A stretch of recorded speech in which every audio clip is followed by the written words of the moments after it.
So, welcome to everybody. I'm very glad to see you again.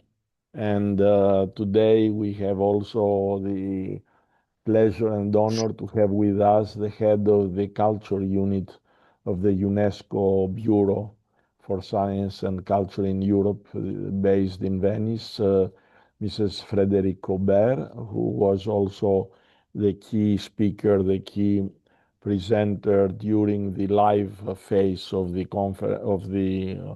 Asterousia University this year on World Heritage Sites as laboratories for sustainable development. So very much on the topic of today, where we'll discuss the links between natural and cultural heritage in biosphere reserves and other sites. And several of you have put questions also about World Heritage Sites and the specificities and also the some of you put the questions about disparity between cultural heritage and natural heritage sites in the Mediterranean. Uh, I thought, Excuse me, maybe we can do a short recap between week 1 and week 2 and then start yes, immediately after with the questions. If excellent, you, yes. Would you okay, please give us yes, of the course, I will elements? brief you exactly. Thank you very much. I hope that you can now see my screen in full mode. Do you see my Yes, screen? Great. yes, So we're actually in week 2. Um, Today we have the two key speakers of week 2 dedicated, as Professor Skoulos said, to the links between natural and cultural heritage. Professor Michael Skoulos and Ms. Frederico Bert from UNESCO. So after this, a very brief recap of what is happening, how the course is progressing. We will try to answer to your responses, to your queries through the slide. Some practical tips for our meeting. Please keep your microphones off. Unless you want to take the floor, have often check-ins to the chat box where you can send messages and answer to questions. And if you like, you can keep your cameras on. So we are almost completing the second week of the Asterousia Hybrid University 2026 e-course. Is the second phase of the hybrid university. While the third week will be open on Monday morning, next Monday, as usual, and it's going to be the last dedicated to topics around awareness raising, participation, education for sustainability in UNESCO sites. Nonetheless, today we focus on week 2 that was about heritage, natural and cultural in UNESCO sites. And we were very happy to host several case studies from invited experts. Very quickly, the course in numbers, we have 70 learners in progress so far, while half of them have completed the full course so far, meaning the first and the second week. And a lot of countries, as you see, not only from the Euro-Mediterranean, but globally. Now, very shortly, the outcomes of your informal, let's say, evaluation of the first week, what we highlighted, what you stressed in the positive points, the strong points of the course so far, is that you find it a very well structured course, providing you with a lots of information. Um, Interesting overview and recap of the major concepts so far and the context about biosphere reserves, their links with the Sustainable Development Goals, the policies behind management things, etc. You also seemed to find quite relevant and insightful the content of the course, apart from the text and the videos, the additional references, the web links, etc. While it seems that you appreciate the combination of the asynchronous part with the Meet the Experts meetings. And some points that we need to improve. Some of you have raised that you'd like to have even more details about governance and evaluation and monitoring in specific case studies of biosphere reserves. There were some repetitions in some issues like the BR zoning in the various lectures and videos that the first week included, while some of you would like even more additional links. So, what about your progress now? Can you please write in the chat from 0 to 3, how much have you progressed so far in the course? 0 for not at all, I haven't started yet. 1, just started. 2, I'm quite advanced within week 1 and 3, and 2 and 3, I have completed all the content from both weeks. Let's have a little short look. I see that most of you are quite advanced. I'm very happy to see that. Okay, some of you have just started. You still have time to progress. Great. Okay. What else from my end? Second week, as we mentioned, is dedicated to the links between heritage, natural heritage, and cultural. So the key units were devoted to UNESCO sites and sustainability and heritage labs, the links between ecosystems integrity and heritage. There were specific units dedicated to the Mediterranean diet as a case of living heritage in the region.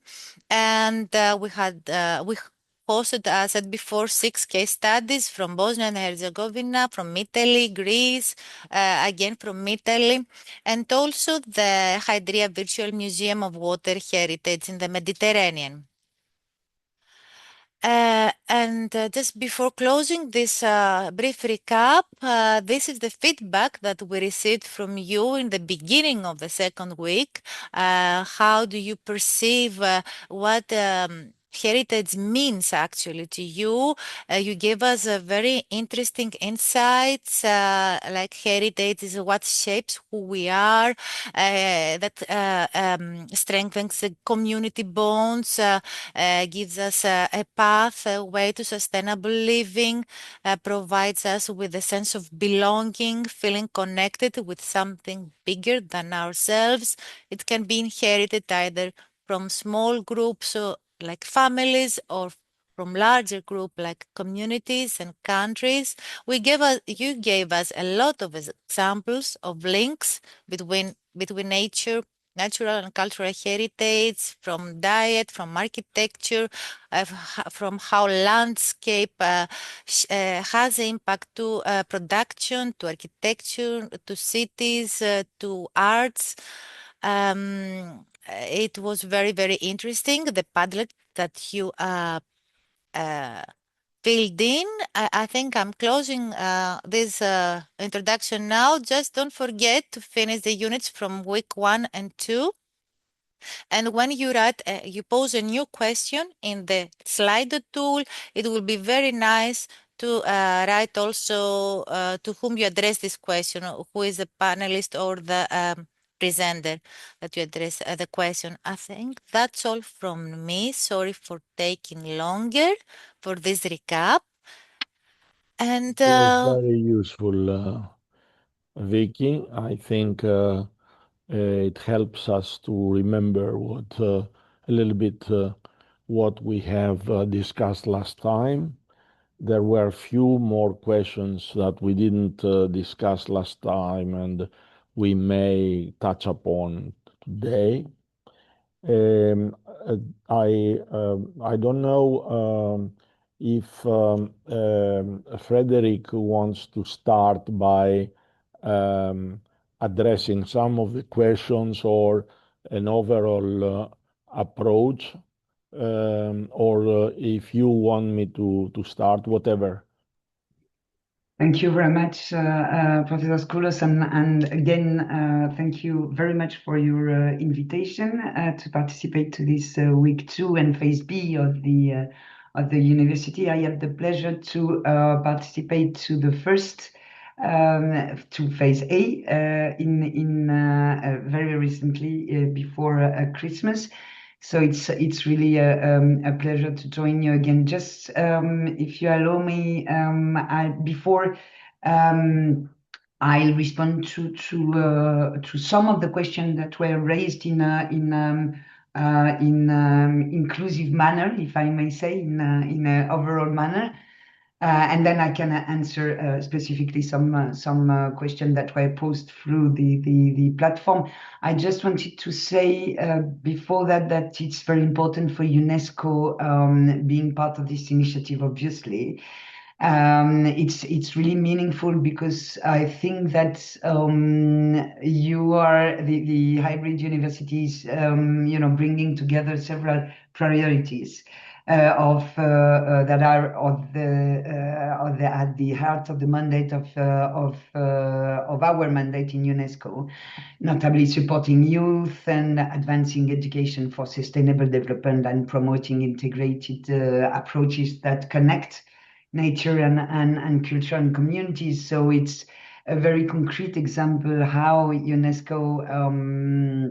how global UNESCO frameworks from the Man and the Biosphere program to our Culture and World Heritage Convention can translate into action on the ground. So I'd like to warmly thank you for our long-standing partnership, and specifically with you, Professor Skoulos, and your team, with local institutions as well, and community representative. So if you agree, I can maybe give an overview of the question I already had identified in the Slido, this is called, and then enter into more specific question, if that's okay with you. I don't know how you want Yes. to go. Is this Perfect. okay with you? Yes, Okay. absolutely. As So soon as many. you have the first round, I may also intervene, and then Okay. so we have an interactive. Okay, very good. So maybe I'll go because I write down a little bit of ideas and responses, and then I can go half of my of what I did and give you the floor, and then continue with the other half. Okay, very good. So I've seen that many of the questions that were raised into the platform point in the same direction. In fact, they are reflecting a shared concern about how heritage sites and biosphere reserve can remain living, meaningful, and sustainable places, rather than static destination or regularly spaces disconnected for everyday life. So, for example, a first cluster of question related to moving beyond tourism-driven models, whether we speak about other tourism, large-scale events, or the risk of turning heritage into a museum or a community. So the underlying issue is the same, I think, in this regard. How do we shift, in fact, from volume-based tourism to quality-based, community-centered models?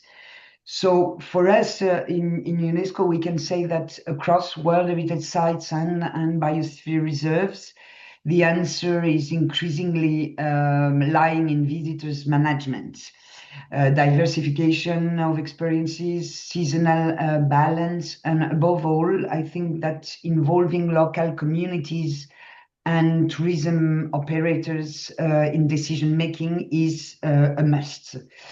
When communities understand that these measures protect not only heritage, but also long-term livelihoods. Acceptance grows and tourism becomes a shared responsibility then, and rather than an imposed constraint. So this is a first point that I wanted to make. A second strong theme, I think that I identify was the heritage as a living system, where tangible, intangible, and natural dimensions are inseparable, if we may say. Many questions addressed how everyday practices like food traditions, farming systems, social rhythm like the siesta can be recognized as part of the heritage management. I think that here the key message is that intangible cultural heritage is not folklore or nostalgia. It's a living knowledge that is shaping landscapes, biodiversities, health, and social cohesion. Integrating these practices into the management plan, this is the very important point, and into education programs and local economies as well, because they help people understand, biosphere reserves and heritage sites as living territory where culture and nature can evolve. Closely linked to this issue, I think there's also the matter of climate change and sustainability. We had a lot of questions on the platform about traditional food system, water practices, health knowledge, and environmental policies. And they were all highlighting the same insights, meaning that traditional knowledge often provides, locally adapted or resilient solution. We think that integrating intangible cultural heritage into climate and environmental strategies makes obviously policies more effective, more socially accepted, and more just. It's also obviously strengthened food security, biodiversity protection, and community resilience. So this is, in a nutshell, the first three main areas that I could identify from the question on the platform. I have also some things to say on the governance and institutional dimension, but maybe I'll leave it to you, Professor, to reflect on this first bunch of matters, if you may, and I can take over afterwards. Many thanks. Thank you very, very much. Thank you very much indeed, Frederick. And I would like to say that I agree on all the points you made. So I will just try to give a little bit, perhaps some additional, let's say, ideas on these points. For example, the first point is what are the practical steps to move from a tourist destination, let's say, to a living laboratory. I mean, this is a very important question because it needs, the question is simple, the answer is very difficult and very complex. We are not talking about a homogeneous system. The biosphere reserves, the different biosphere reserves, and also heritage sites are different, unique, Each case is different. When we, in some cases, we want to have tourism and we don't have it. We want to have a specific tourism, and it is much easier if we start the design of tourism from the beginning as part of the design of the management of the biosphere reserve, and different if it is already a touristically developed area, and how you can somehow remediate, how you can um, bring back a different quality that is already lost. So this is just two extremes, and the whole spectrum, and the different biosphere reserves and the sites are in this area. So if I have to design from the beginning, if the first attempts in the area are to the right direction, and we have in Asterousia, for example, a good example that we didn't have tourism. We had other activities, and the first tourist, let's say, installations there have a, a character of tradition, bringing together the different elements we wish. This is a good starting point and an example for other uh, investments in the area. Not everybody will follow that, but we see in different parts, in different sites, uh, an effort towards this direction. So they didn't move for tourism first. They moved for tourism, taking these basic directions for integration of the quality elements of the region, not just the coast or just the monuments, but all tangible and intangible heritage from the beginning. Some of them because they understand and deeply have embraced these ideas, others because they copy or they see that this is a product, an asset for their product, for what they offer. If we don't have that, if we go to a biosphere reserve that is already heavily exploited by tourism, we have to move with champions. We have to find specific, even small groups, small tavernas or bigger, some units, some tourist enterprises that with whom we have to work, convincing them to use as capital the more integrated and quality um, approach. Uh, I think that we have examples of both. So I think this is an aspect that needs at the same time awareness raising at both ends. I mean, among the inhabitants, including target groups with specific economic interests. For example, local producers who have to upgrade the quality of their products and offer them in the to the visitors. And other groups producing, fishermen or producing something related to the region, olive oil, cheeses, and these kind of things.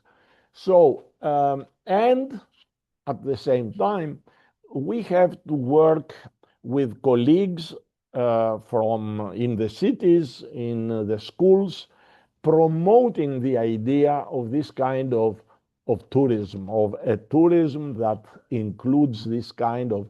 So these destinations from the beginning should be promoted with all these characteristics.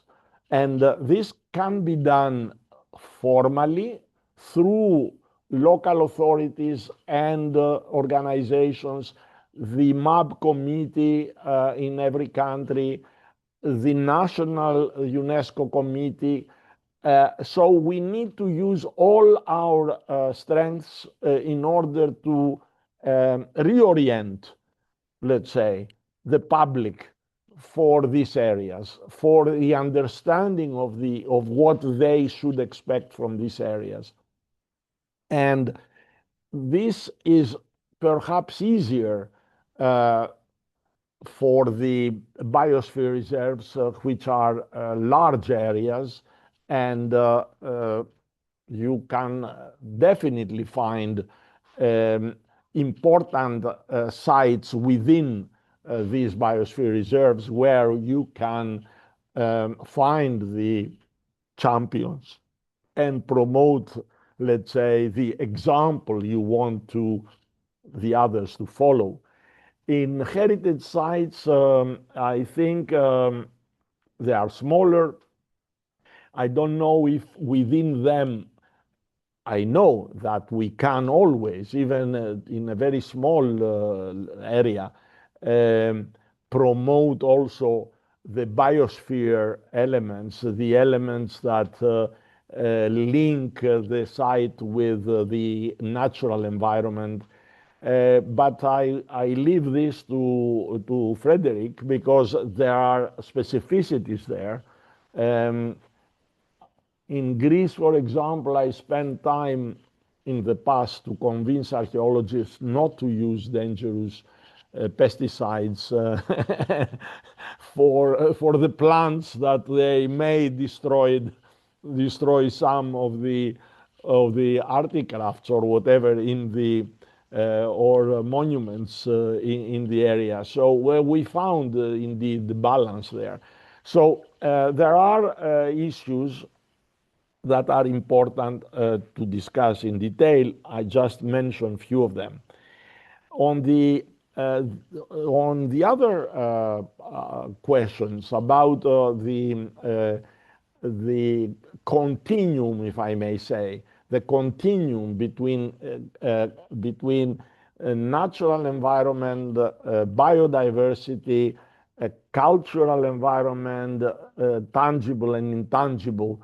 This I see it really as a continuum. The natural heritage uh, helps in understanding and interpreting to a large extent the cultural heritage. And this is further and better understood by uh, viewing the social fabric and the social expressions of culture with including food, including of course dances, songs, all what dresses, all what we have. Here we have an issue. It was mentioned also uh, um, uh, in many questions, but also implicitly a little bit by Frederick. Um, the issue how to avoid, to the extent possible, um, making cultural heritage a folklore. This is one of the big risks. Sometimes we try to keep alive tradition, but we make it at the end of the day a, a substitute of culture, a substitute of tradition, even destroying part of it because we take it out of context. we separate that from the root. And there are different points of view of the experts about how to deal with these kind of things. The best is to keep the tradition alive without actually um, ignoring that the modern life, the modern altogether way of living cannot be um, excluded from the communities who live within the biosphere reserve. So what is important here, and I give it as an example to students, is like having in your house where you have also a TV set, you have modern equipment and everything, but you have also some heirlooms, you have some paintings from your previous generations, which are part of your life. You appreciate, you keep them as valuable items, not replacing the others, not replacing the TV set. We don't say don't use that. The issue is how you value, really, how you value these things, both natural and mostly when we are talking uh, tangible but also intangible heritage. That means you respect this and you demand respect by everybody for what you value. So this is extremely important. This relationship of appreciating something, you don't impose this to others. You present this to others, but asking respect also by the others. So you don't make it, if you respect something, you don't make it a cheap product.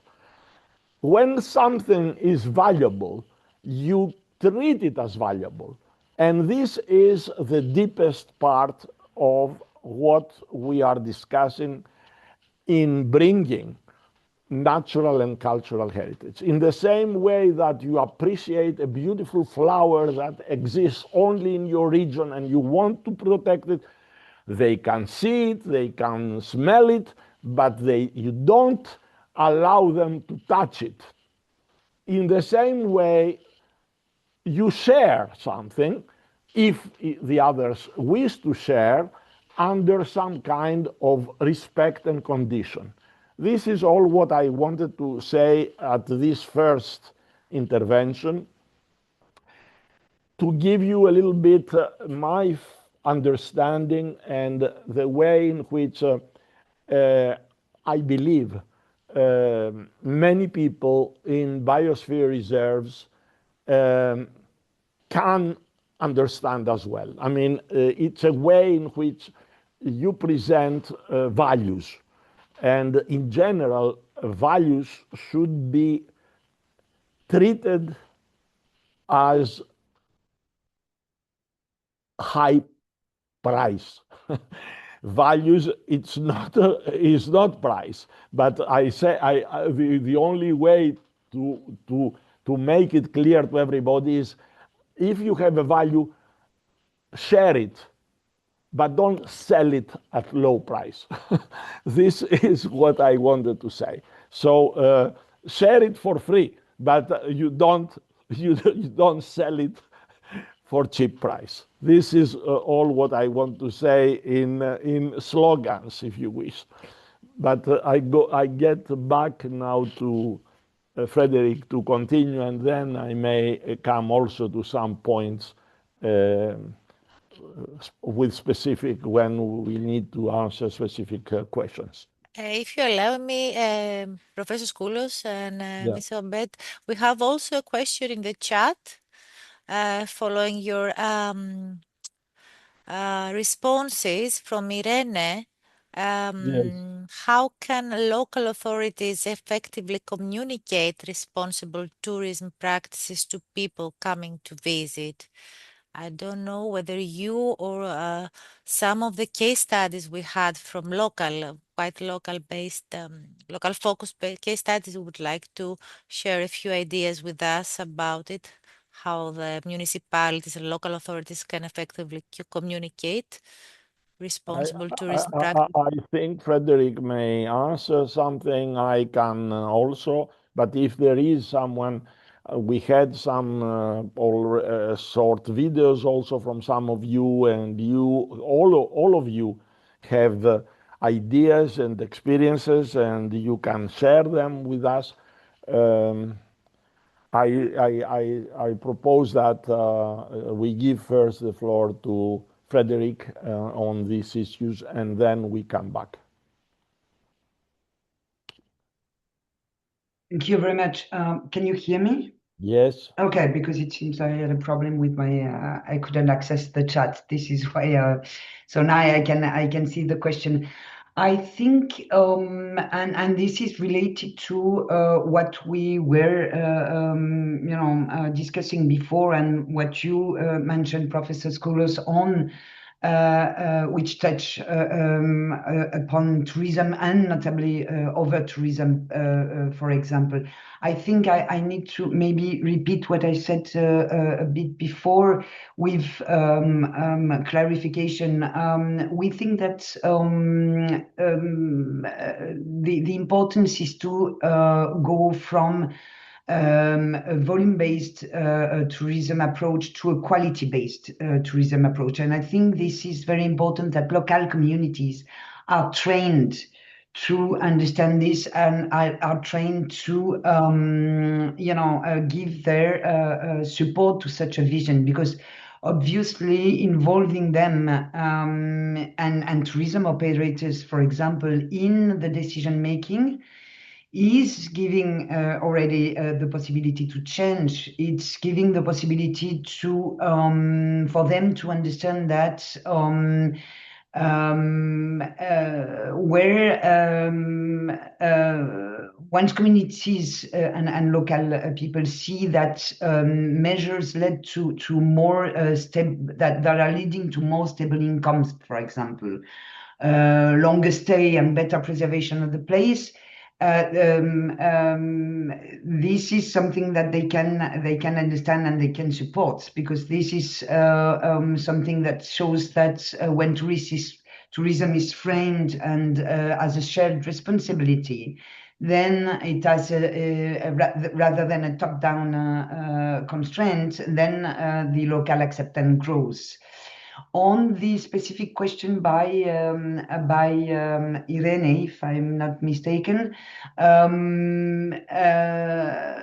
think local authorities can communicate responsible tourism effectively by making expectation very simple and positive. Clear messages at entry points, visible visitor centers, and comprehensive interpretation of the sites, consistent signage, short digital content, for example, that could help a visitor to understand how better to behave respectfully. So this is why for us in World Heritage sites or designated sites of UNESCO, be it World Heritage Intangible or Biosphere Reserve, for example, the interpretation of sites is very, very important. For giving you an example, recent example in UNESCO, we have had a big exhibition during the last Biennale of architecture, which presented the different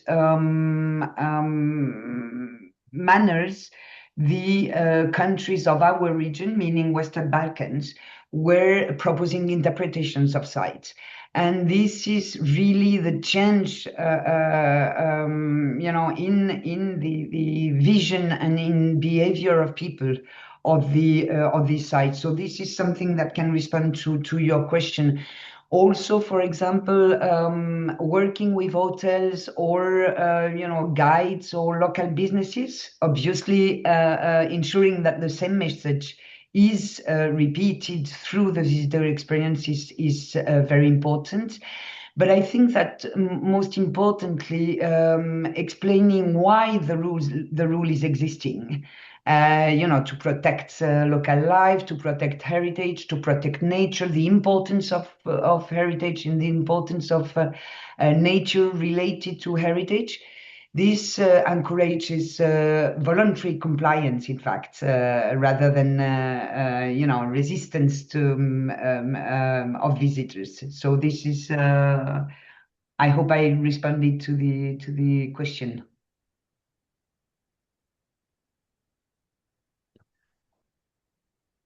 Is there someone who wants to take the floor on that to prolong the discussion on this point? I think Irene mentioned that I responded to the question, so I'm happy. If you want, I may. If you want me to continue to maybe give some answers to the other question which were posed in the last few days on the platform, Sure. I can go ahead and then you can Yes, take please over. go ahead, and I will come back after. Okay. Oh, I see that there's a question from, and I'm sorry for the pronunciation. Fatian?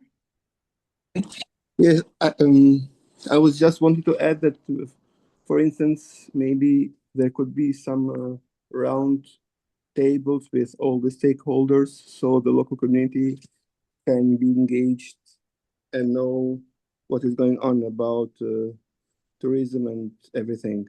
So that was what I wanted to add. Exactly. And if I may, Professor, I think this is very important, and you're touching upon what we call capacity building activities. And this is what we are doing regularly in UNESCO, and the exhibition I took the example of earlier was also a kind of capacity building activities, meaning that all practitioners, managers of World Heritage Sites, for example, had the opportunity to see how visitor centers were managed in different World Heritage Sites or designated sites within the region. And this is Very good practice. school for everyone, and indeed roundtables or discussion between people is very important, and this is something that we are doing a lot in UNESCO. Thank you. So this is a very good point. I would like to ask actually, perhaps Madame Aubert, to tell us a little bit about the problem when we have already an established large scale or larger scale or disproportionate scale tourism already, tourism infrastructure in an area. How do we deal with that? Because indeed, if we raise this issue, I mean, quality versus quantity, they are in some cases saying, okay, I may try, I may enhance my, the quality of services, the other things, but don't close us down. I mean, you don't put, although we say there is always carrying capacity of the region, so there are some cases where we need to find some alternative solutions, and there is where the state or the local authority or others may come to provide incentives for changing this pattern. In some cases also, the success of an area becomes, I mean, because of the success, the area becomes a victim of its success. And we started seeing this in some areas also in Greece, where we proposed, let's say, climbing tourism or, some kind of tourism that was alternative tourism and quality tourism and nature tourism. And now, because of the success, we started having also an issue there. So there is a permanent question on the case of management. And even if in some cases we have been successful in reorienting things, we need always to keep the balance. And this is the most difficult. This is the most difficult because you promote something with the local communities, and then at a given moment you say to them, up to this point, stop. and this is difficult because they have brought in other people. This success has brought in other people, and there is the whole cluster that needs regulation, and this is really difficult. So we need from the beginning, when we start and we manage an area, to have this quantity element in mind and built in some safety valves for that. And also see how we can reorient some activities to other areas or other resources. This is a real problem in some cases. Yeah, and if I may just add to what you're saying, and maybe some of your participants may wish to take the floor also on that. I totally agree with you. When we have a large-scale tourism, which is already established in a place, and we can take the example of Venice, of Dubrovnik, of these kind of cities. The goal, in fact, is not to stop it, overnight, but to gradually balance it. I think this is rebalance it. This is exactly what you were saying. With the support to authorities to introduce phased measures. For example, in Venice, they have introduced, a time slot system, which is, that you have to. It's not a time slot system, but it's the fact that you have to pay a certain fee when they have high season tourism. You have to pay for family and people touristing in Venice.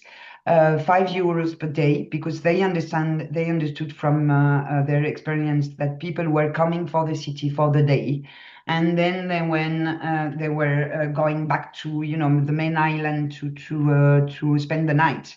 So this was another tourism which was repeated every day, and it was not even in a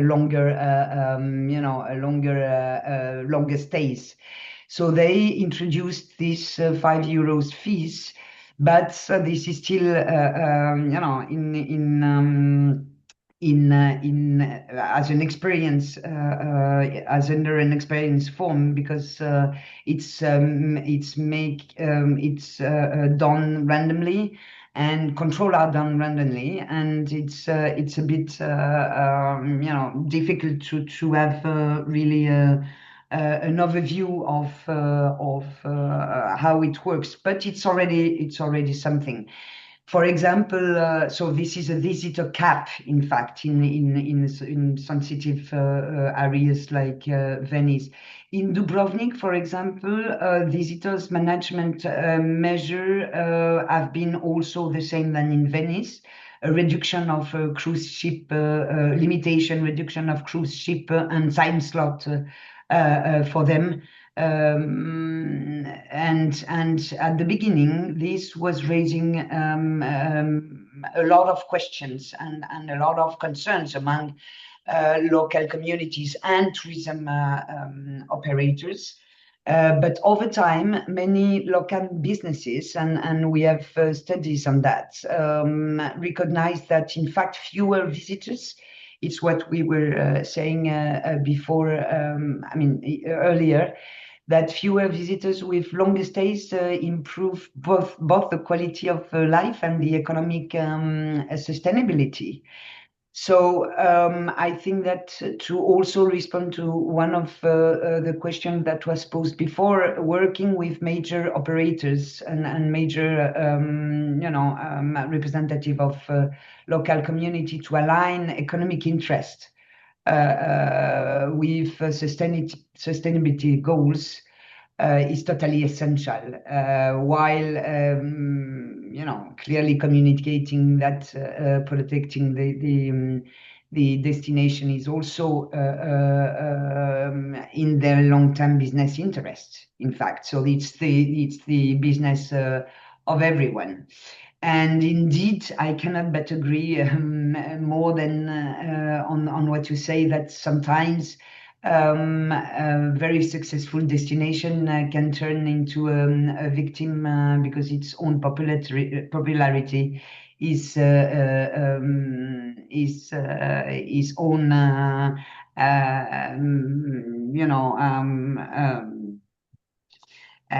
its own gift, but it's also its own enemy.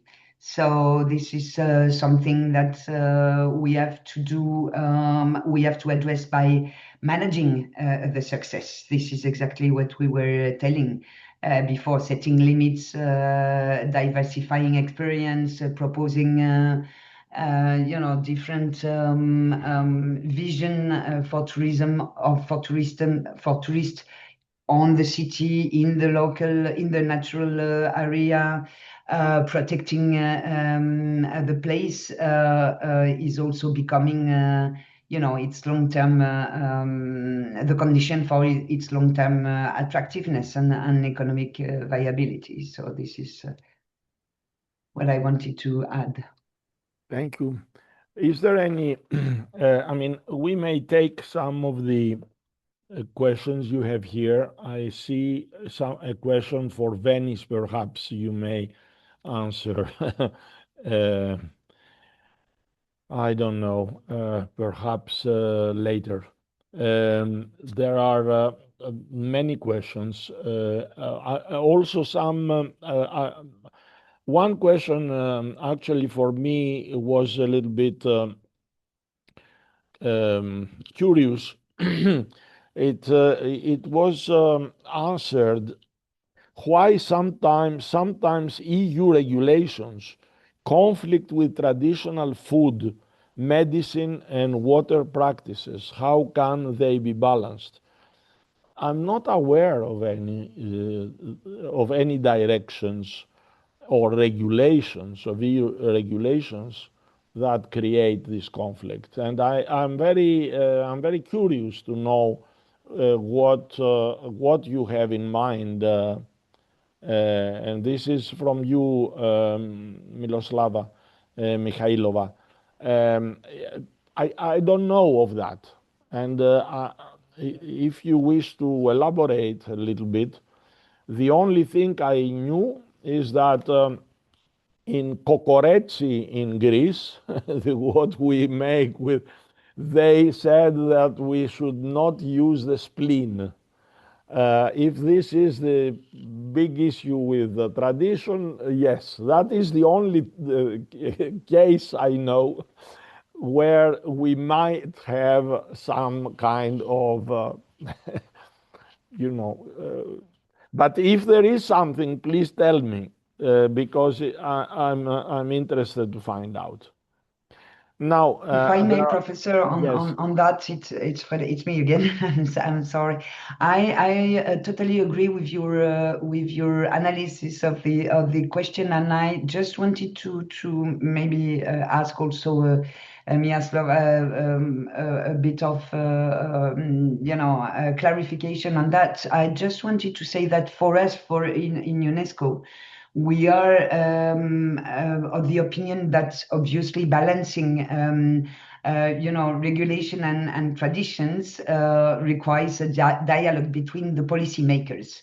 So between us, for example, and the EU and the communities, obviously. And we are already encouraging at UNESCO a lot the integration of traditional knowledge into policy design rather than replacing it. But I would be also interested to know what are these conflict rules with the EU, for example.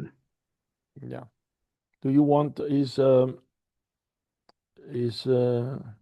Miloslava with us that wishes to clarify this?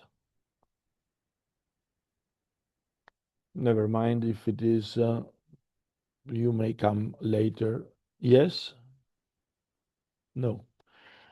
Okay, I mean, there are many examples. But you ask for examples. There are many examples, and in some and few publications presenting actually from the presentations of the different biosphere reserves where the biosphere reserves explains how they have approached this balance and how they have introduced the cultural elements there. Um, we we may provide even more. There are already from some of the cases already uploaded good examples, but we may try to show more of this. And the issue, I see that you consider modernization as a direct enemy of tradition. And to some extent, it is true. It depends on how you perceive modernization. It is, if you mean that replacing, let's say, washing in the in open air in the river with a machine is against the tradition. Yes, indeed. We cannot keep this kind of old traditions that some of them are were very important for the life because this offered, let's say, areas for meeting, women to meet, to discuss, to discuss about their children, if they are going to get married or not. But this is a tradition that we can, this kind of tradition, we study, we know, but it's very difficult to keep. It is, so there are kind of traditions that are not any longer possible to be continued as integral part of our life. So we have to accept that. And this was always the case. You cannot say that we don't encourage to have cars in, let's say, a biosphere reserve. But you cannot say that the farmers in the area have to use horses only. So this is something that we have to accept. This is why I would like to ask you as both as managers or future managers or inhabitants or visitors to consider um, the tradition and the living tradition as an integral part of modern life, not of a nostalgic, uh, approach of life. And there is something that it's critical, and is quality, is a quality understanding of that. Um, the same song, the same song, you may have, it might have different actually impact on the community or the visitor.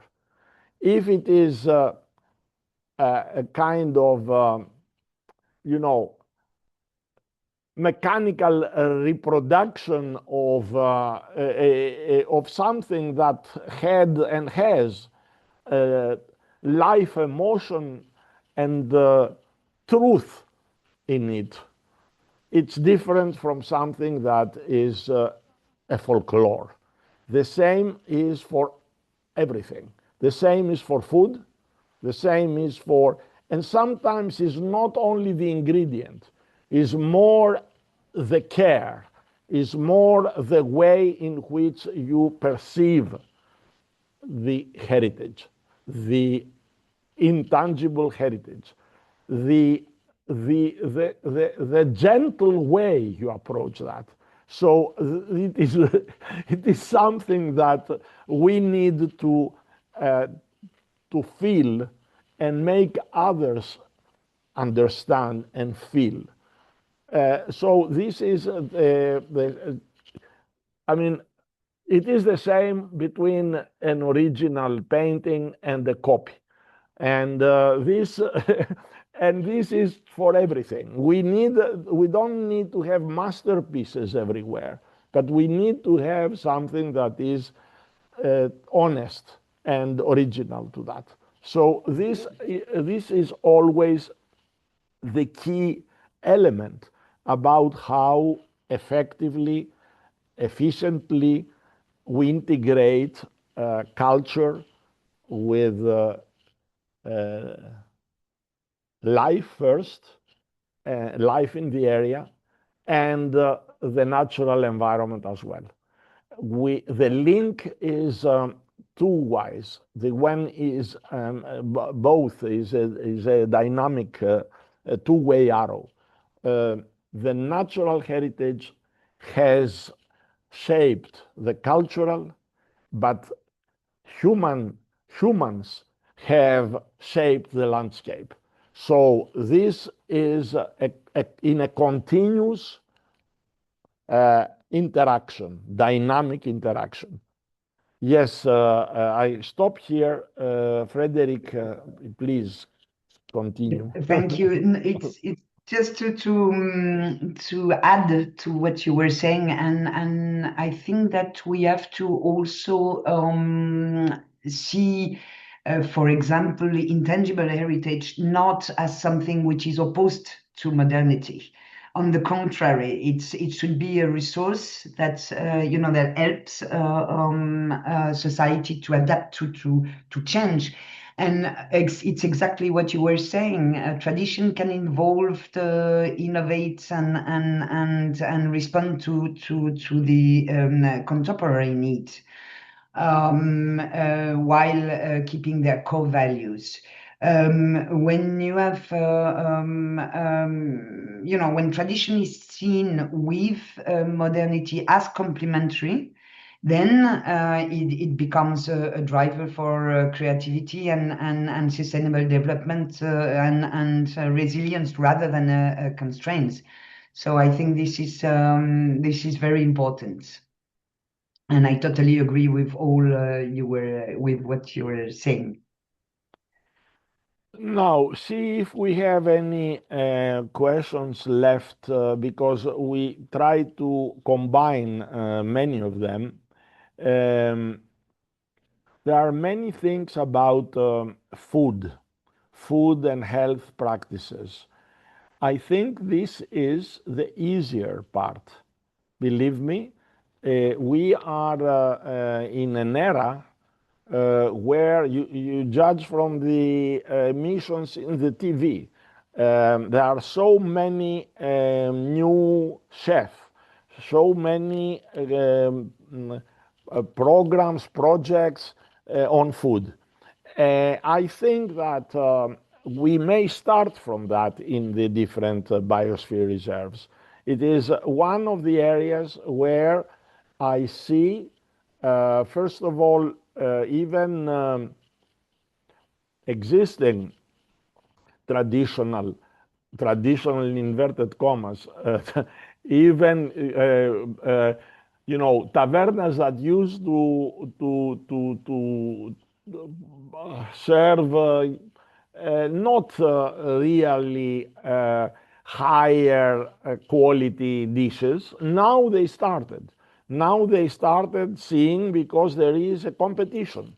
There is a competition, and there is more demand for traditional, for authentic cuisine.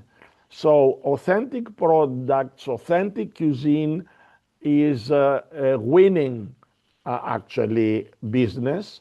And we see, I have visited many biosphere reserves, and I can tell you that in most of them, you find already some elements of either revival, maintenance, or even improvement of traditional recipes. So, but it is becoming a very important element there. The other thing is that I don't personally, I challenge the word museum. Is the connotation that museum is wrong, is something we don't want. I love museums. I want to have many museums everywhere.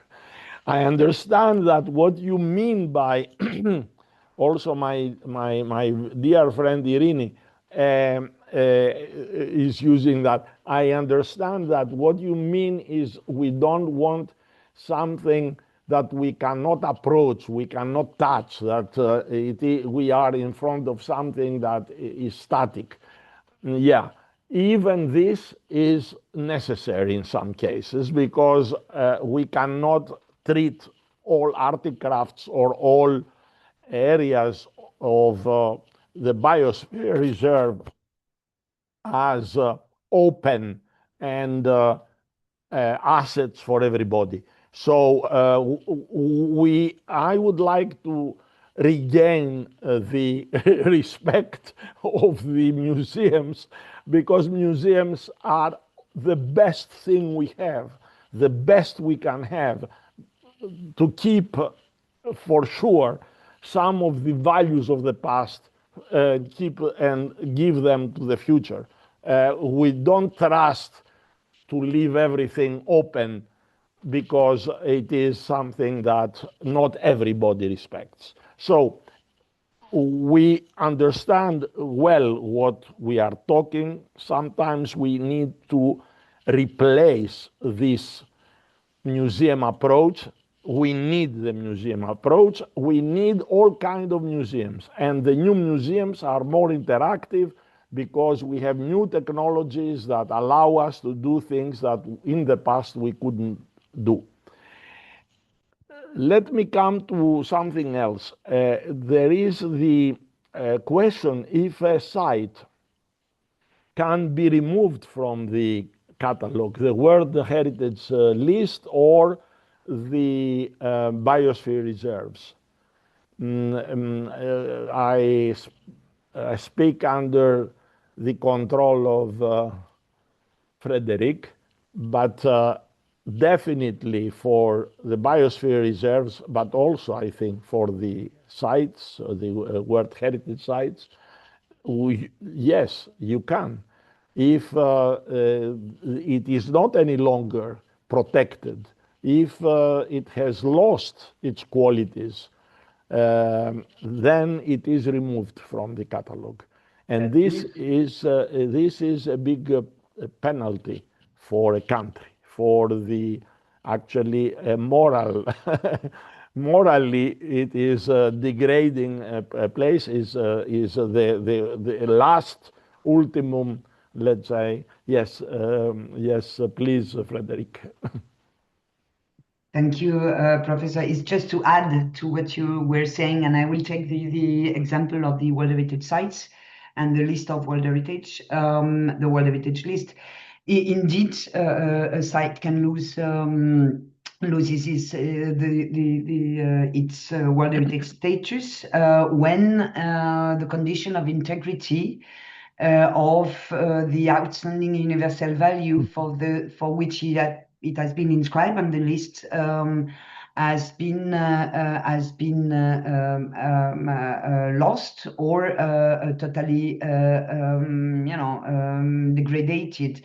Lost, it can be delisted, and degraded, you're mostly inscribed on the list of World Heritage in danger, for example. But we have a few examples of sites that have been delisted in 2007, if I remember well. The Arab Oryx Sanctuary in Oman was delisted after the reduction of the protected area. And this was at the request of the state party, because they wanted really to, meaning Oman, they wanted really to reduce the size of the site, and then the site did not respond anymore to any of the outstanding universal values, so it was delisted. And one of the very recent example is the city of Liverpool in the UK, where a large-scale waterfront redevelopment was foreseen by the municipality, and was causing irreversible loss of the state's outstanding universal value. So compromising its integrity and authenticity, then the site was delisted after a vote in the World Heritage Committee. So this is indeed the case that the site can permanently be removed from the list, and this will be permanent because you cannot represent the site for the same values if the values have been lost, obviously. The same, exactly the same happened now in China, in Hangzhou, where we had also the removal of some of the biosphere reserves from the list. So the answer is yes. And there are also issues that are not necessarily 100% the loss of biological characteristics in biosphere reserves, but also the aspects that, I mean, we need to have the community linked and active in a biosphere reserve to be a biosphere reserve, and not just a protected area. So these are also operational reasons that you may also use in order to decharacterize an area. How much time we have, Vicky? Yes, less than a quarter of an hour, less than 15 minutes. I just would like to ask if there is someone from the floor that wants um, to put either a question or a comment, and or on one of the answers we try to give, there is some kind of a second, let's say, further additional point of clarification you want us to give. One question perhaps not answered is why we have such an uneven distribution of World Heritage sites in the Mediterranean. Perhaps because of the nature, I mean, we have many cultural sites, and the biosphere reserves have many more um, requirements to bring together too many stakeholders to decide for this site. You need to have the support of the communities, many local authorities, ministries, and the where the heritage sites require usually, I mean, the Ministry of Culture and is enough together with the local authorities, of course. Yes, please help us, Frederick. Now, just to add to what you were saying, it's not only in the Mediterranean. I think that you're right. In the Mediterranean, the history is, the basis of the fact that in Europe, a lot of Mediterranean countries have more cultural heritage than natural. But uneven distribution of World Heritage sites globally, for example, it's what you were mentioning. It reflects the differences in the nomination capacity. I mean, what we call nomination is the file which is presented for inscription or for examination, and the differences in nomination capacities are very important between countries on the planet. Funding and institutional experience are decisive rather than the lack of heritage. Obviously, preparing a nomination requires, as you explain, a lot of expertise, resources, and long-term protection frameworks. And so a lot of countries are not, in a capacity to give this kind of insurance. So we have in UNESCO developed under the World Heritage Convention what we call the global strategy, and which was initiated by member states. And this is something that promotes capacity building and technical support for underrepresented regions, because you have a lot of underrepresented regions, notably Africa. And for example, several African countries are now receiving UNESCO training programs to strengthen their nomination capacity and representation on the World Heritage List. So indeed, this is something we are working on a lot since a very long time. The balance and the representativity of the World Heritage List, which is totally not fair, if I may say so. And it's not because of the heritage; it's because really of the capacity of the countries. Thank you very much. It is a reality and difficult to address. I mean, little by little, countries build capacities. That's true in general, but it's not something you can build from one day to another. And there are ups and downs there because of the economy, because of the staff, because of many aspects. There was a question by Asefa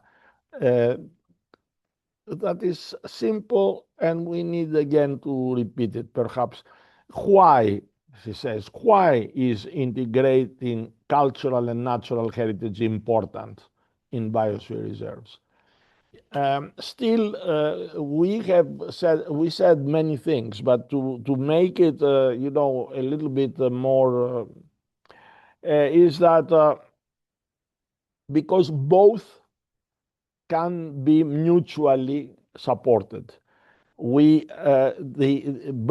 the two together, we strengthen both in the sense that we better understand nature by understanding culture, why we have stone walls and terraces and this kind of things there, and how this has been made.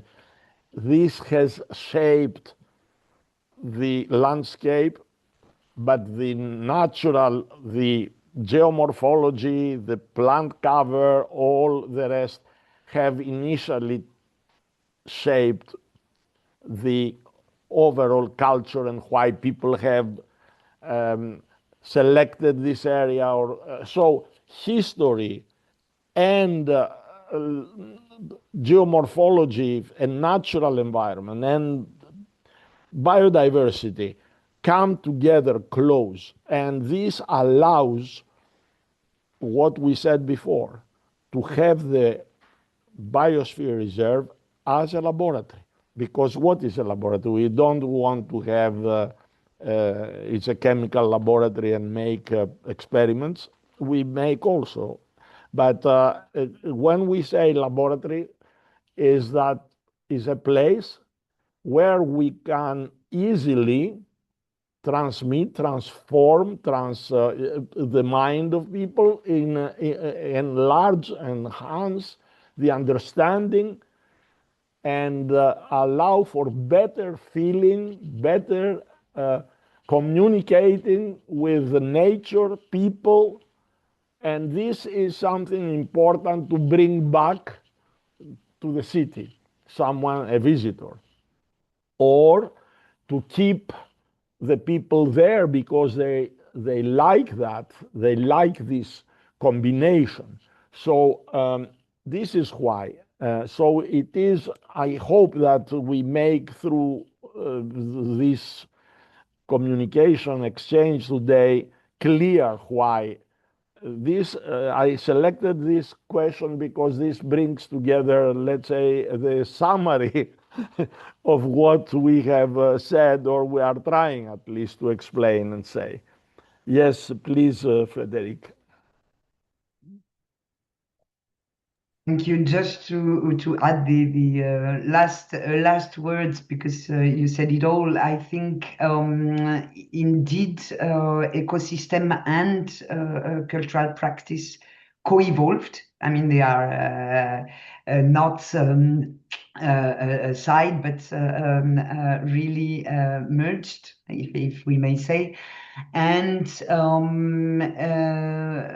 I think that if we ignore culture dimension, this is weakening environment sustainability.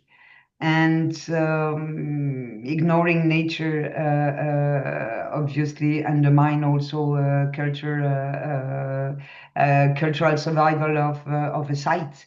And I think the terraces example you took from across the Mediterranean, because it's everywhere in all the Mediterranean. This show how farming knowledge have sustained biodiversity and a natural erosion of the land. So this is something that we need to take into account, and which is very important. We have a little bit time to answer only one thing on diet, on the Mediterranean diet. Under Mediterranean diet, we have many things, but we have the triad: the bread, olive oil, and wine. These three are the basic, let's say, triad on which we have all other things. Yes, there is a list. So I would like to ask Vicky to put, perhaps we have the Mediterranean diet and also a nice publication with the evolution of the food, and even a course we have at the university with me explaining things that you may follow on the evolution of the Mediterranean food, and the history and all this is there for those who are interested for more let's say, details on that. Actually, Professor Skoulos, if I may, you Please. made a big spoiler because we kept it for week 3 because I didn't know this that. Sorry. project has a very strong educational and awareness raising focus. But it's okay. It's a short Okay, it's a introduction promotion. to It's a what is promotion. coming in week 3. Thank you. Okay. Okay. So I don't know if you, Frederick, if you wish to conclude and close the session. I don't see any request. Um No, but thank you very much, Professor. No, I leave it to you. Maybe I was very happy to participate to this session. I think we have had a lot of very interesting questions. We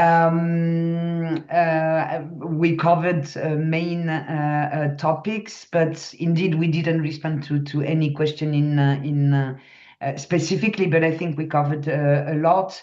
What maybe we can say at the end of this week is what I already mentioned during my first intervention in phase A, that heritage today, be it cultural or natural, is not about a question of freezing the past, but it's about managing living system where culture, nature, communities, tourism, research, governance are all interconnected. And when all these elements are integrated, I think heritage site and biosphere reserve truly become laboratories for sustainable development and oriented towards the future. So this is important to keep in mind, I think. And I thank you very much for your attention. I wish you very fruitful next week 3. And thank you again for having me on board. Thank you very much. Thank you very much. And I thank all the participants also for the excellent questions. There are a few things we may add. The role of universities and learning institutions is important at many different levels, particularly by informing students in the classroom about the possibilities of different disciplines to learn from these UNESCO sites and the relationship between natural and cultural heritage phenomena and phenomena in nature and phenomena in society, enlarging the horizon of researchers and future researchers and particularly academics and teachers.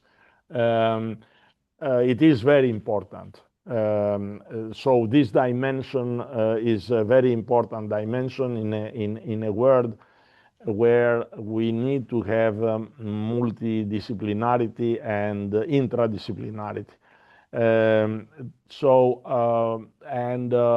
The issue of historical narrative of the local community is very important. There is a specific, this the 20th postman, there is an intervention offered by Penelope Ikini, and people put some questions there. I think that what you have done by offering your experiences and actually downloading all this information and experience allows also your interaction directly and through us.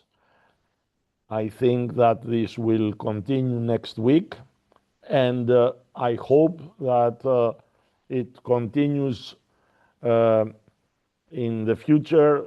You, in a way, you are part of the, you'll become part of a community, a community of people who have followed this approach, and we count on your the application of all you have discussed here. And thank you once again, and thank also Vicky and Iro and all the team, Olga and the others who contribute uh, for the smooth running of this uh, hybrid university. Thank you very much and have a nice weekend. See you next week. Thank you, Bye-bye. Bye. Professor and Thank everybody. you. Thank Thanks a you. lot. Bye. Thank Thank you. you. Bye-bye. Bye. Bye. Thank you very Bye. much. Thank you. Bye bye. Bye bye. Bye bye.